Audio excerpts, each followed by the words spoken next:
नमस्कार, आप देख रहे हैं कमोडिटीज 360। मैं हूं मनीषा गुप्ता और हमारे साथ अब कार्यक्रम में जुड़ चुके हैं हर्षल बारोड, मेटल फोकस से। हर्षल नमस्कार। और अच्छी खासी मूवमेंट आज यहां पर सोने और चांदी दोनों में देखने को मिली है, स्पेशली यूएस फेड की मीटिंग से पहले, जहां पर एक्सपेक्टेशन ये है कि कुछ डॉविश स्टेटमेंट्स आते हुए नजर आएंगे। रेट चेंज होगा, इसकी एक्सपेक्टेशन ऑलमोस्ट 0% है कि रेट चेंज नहीं होगा। लेकिन आगे जाते हुए किस तरह की स्टेटमेंट्स देखने को मिल सकती हैं और क्या क्यूज यहां से आपको लगता है कि गोल्ड सिल्वर के लिए होंगे? Good evening Manisha. I think Fed के पर्सपेक्टिव से डेफिनेटली फेड पे पॉलिटिकल प्रेशर डेफिनेटली है रेट्स कम करने के लिए, बट हम भी ये मानते हैं कि I think immediately Fed rate cuts नहीं करेगा। आई थिंक फेड के फेवर में एक आर्ग्यूमेंट और भी है कि यूएस में जो भी टैरिफ्स अभी इम्प्लीमेंट हुए हैं, हालांकि हमने अभी तक इन्फ्लेशन में उसका इफेक्ट नहीं देखा है। इसके दो तीन कारण है कि एक तो कंपनीज ने काफी सारे इंपोर्ट्स फ्रंट लोड कर दिए थे। कुछ एक्सटेंड तक कंपनीज वो कॉस्ट खुद भी बेयर कर रही है, तो अभी तक कंज्यूमर्स पे वो कॉस्ट पास ऑन नहीं हुए हैं। तो फेड का डर शायद ये हो सकता है कि इवेंचुअली कंपनीज ये पास ऑन करेगी कंज्यूमर्स को ये कॉस्ट, जिस वजह से इन्फ्लेशन बढ़ सकता है। और उस वजह से आई थिंक फेड जो है थोड़ी कॉशियस है रेट कट को लेके। बट इवेंचुअली हमें लगता है कि next year at least second half के बाद रेट कट्स के जो आर्ग्यूमेंट्स है वो स्ट्रॉन्गर होंगे, जो गोल्ड के लिए सपोर्टिव होंगे। फिलहाल मार्केट में आई थिंक कोई डेफिनेटिव ट्रिगर्स नहीं है इधर side. I think down side में जो ट्रेड डील स्पाइक होने के बाद एक एक प्रेशर हमने देखा था, आई थिंक मोर और लेस तो प्ले आउट हो चुका है। तो फिलहाल मैं मोस्टली एक रेंज बाउंड मूवमेंट देखता हूँ मार्केट में।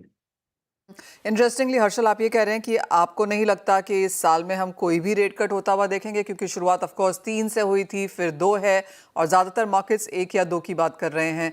बाय दिस ईयर एंड कहाँ देखते हैं आप US interest rates? I think broadly हम कंसेंसस के साथ ही as far as rate cuts are concern, I think एक या दो रेट कट्स हो सकते हैं इस साल के एंड में। बट जैसे मैंने कहा कि थोड़ी कॉशन जो है फेड की तरफ से इस वजह से भी है क्योंकि टैरिफ्स का जो इम्पैक्ट है वो फुल्ली अभी तक फिल्टर इन नहीं हुआ है यूएस इकोनॉमी में। तो गोइंग फॉरवर्ड जैसे जैसे नए देशों के साथ डील स्ट्राइक होती है, एक्चुअल इन्फ्लेशन पे उसका क्या इम्पैक्ट आता है वो जानने में हमें आई थिंक और 6-8 महीने लग सकते हैं। तो तब तक ये कॉशन आई थिंक बरकरार रहेगा। लेकिन उसके अलावा आई थिंक जियोपॉलिटिकली अभी भी रशिया यूक्रेन का जो सिचुएशन है, डेफिनेटली आई थिंक वहाँ पे एक रिस्क अभी भी लिंगरिंग है मार्केट्स के लिए। तो वो कहीं ना कहीं वो भी डेफिनेटली आई थिंक इन्वेस्टर्स को जो है गोल्ड के प्रति पॉजिटिव रखेगा। बट जैसे मैंने कहा कि ओवरऑल कोई बहुत बड़े ट्रिगर्स इधर साइड नहीं है फिलहाल। तो ये डेफिनेटली हो सकता है कि 3200 से लेके 3500 का जो रेंज है गोल्ड मार्केट में वो कंटिन्यू रहे। और आप कहेंगे 1 से 2 रेट कट्स की जो हम बात कर रहे हैं हर्षल, वो ऑलरेडी बेक्ड इन है सोने के मार्केट्स में, वो एक सरप्राइज जैसा नहीं होगा? जी बिल्कुल। आई थिंक अगर उससे ज्यादा अगर फेड डविशनेस दिखाता है या इकोनॉमिक फैक्टर्स की वजह से ऐसा अगर मार्केट्स को लगता है कि रेट कट्स बहुत ज्यादा तेजी से करने पड़ेंगे, तब तक मुझे नहीं लगता है कि वो गोल्ड को बहुत ज्यादा और सिल्वर को ट्रिगर करेंगे। हर्षल, साथ ही साथ चांदी में अब आपको किस तरह के प्राइसेस नजर आते हैं? क्योंकि एक बार जब चांदी ने 37 निकाला तो हमने 38 देखा, 39 भी आया, ऐसा लगा कि 40 अब इसी महीने में शायद देखने को मिलेगा, लेकिन उसके बाद करेक्शन एंड कंसोलिडेशन देखने को मिली है। क्या फैक्टर्स, फंडामेंटल्स वहां वॉच करेंगे? आई थिंक चांदी में जो तेजी जो है, आई थिंक एक्सपेक्टेशन से बहुत ज्यादा फास्ट आ गई है मार्केट में। तो हम डेफिनेटली $42 का लेवल टारगेट कर रहे थे, बट इतनी तेजी से मार्केट जो है $40 तक क्लोज आ जाएगा ये हमने भी एक्सपेक्ट नहीं किया था। तो कहीं ना कहीं आई थिंक मार्केट थोड़ा कंसोलिडेशन मोड में डेफिनेटली जाएगा। $40 साइकोलॉजिकली टेक्निकली ये बहुत ही इंपॉर्टेंट है। तो आई थिंक मार्केट इतना जल्दी वो लेवल शायद नहीं ब्रेक कर पाएगा।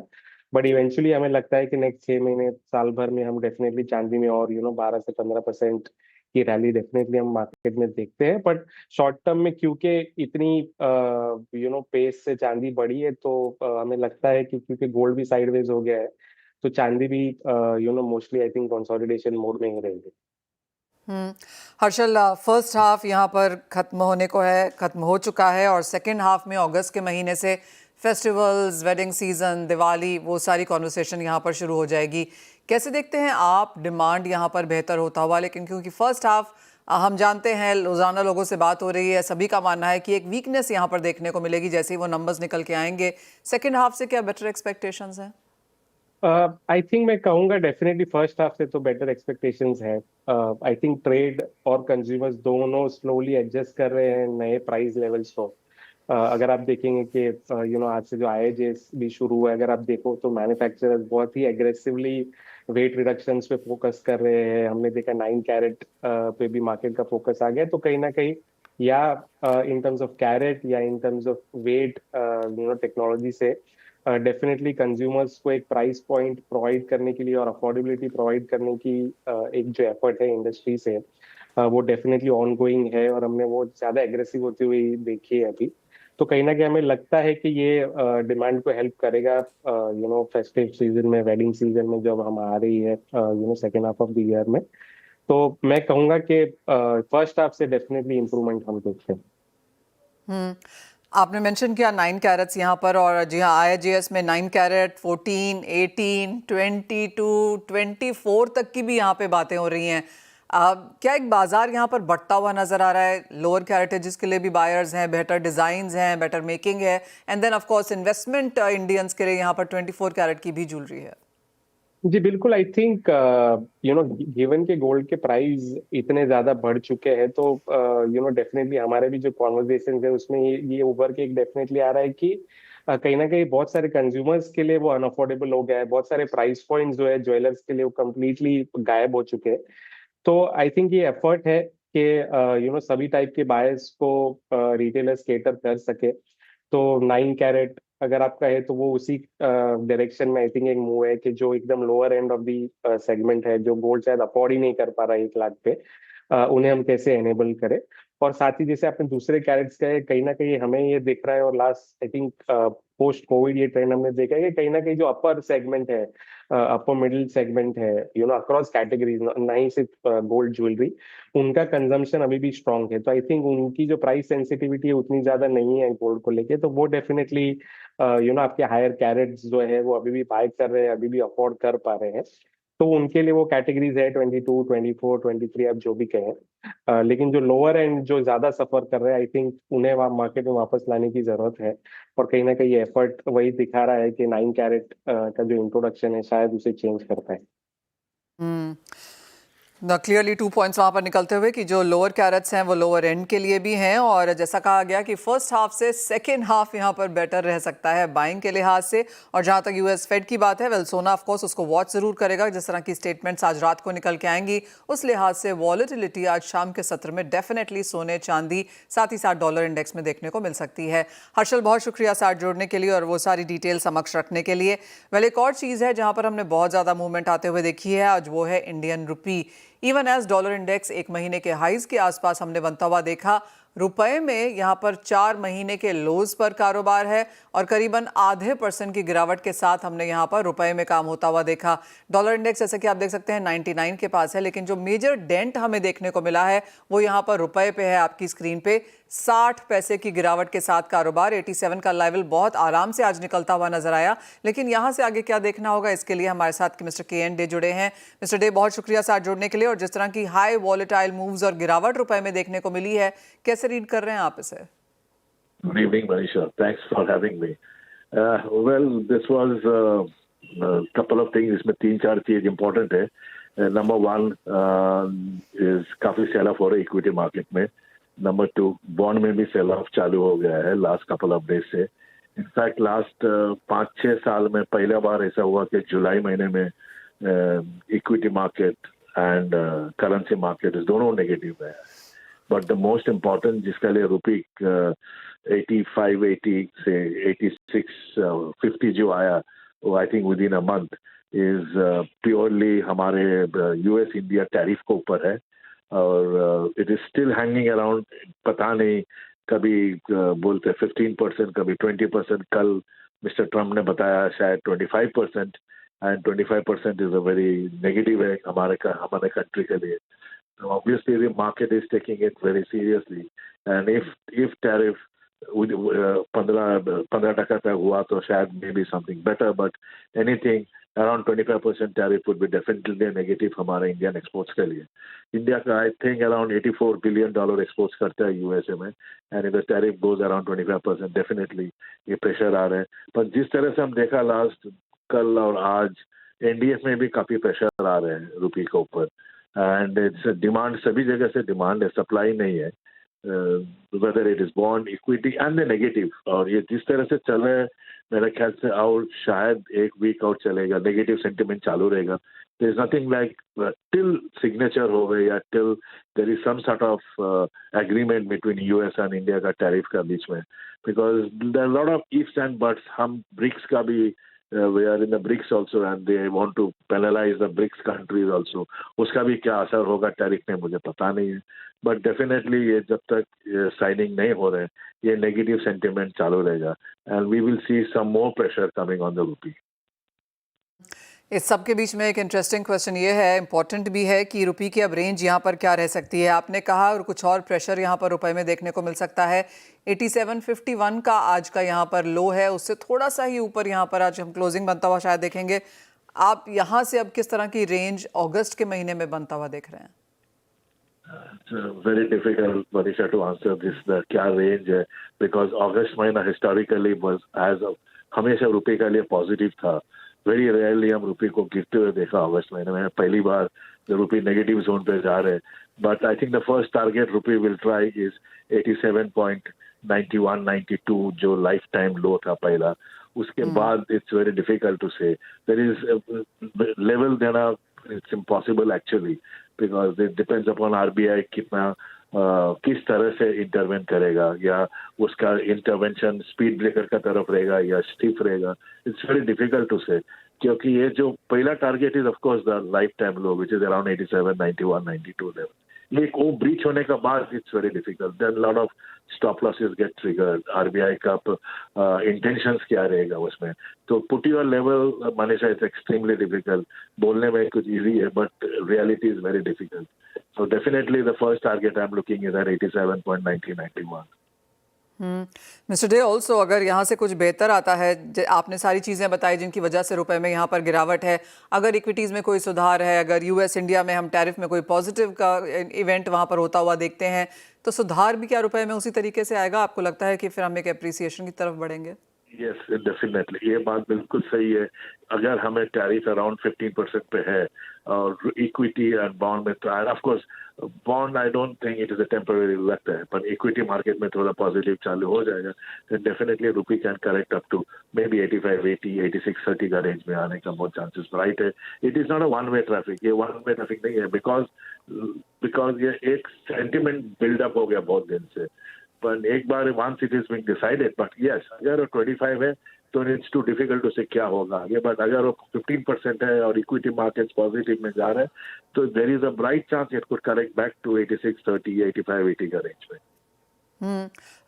मिस्टर डे, एक सेंस आपसे डॉलर इंडेक्स पे भी लेना चाहेंगे, क्योंकि ये ऑफ कोर्स यूएस फेड की मीटिंग है, आज उसे फॉलो करेगा. चाइना पीएमआई है, बैंक ऑफ जापान की मॉनेटरी पॉलिसी मीटिंग है, यूएस का जॉब्स डेटा है, यानी कि अगले 2-3 दिन अच्छे खासे यहाँ पर डेटा तो आने वाले हैं ही, और साथ ही साथ जिस तरह की स्टेटमेंट्स यूएस से निकल के आएंगी उसका तो बाजार पर फोकस होगा ही. यूएस फेड आज क्या करता है, तो काफ़ी कुछ है देखने के लिए.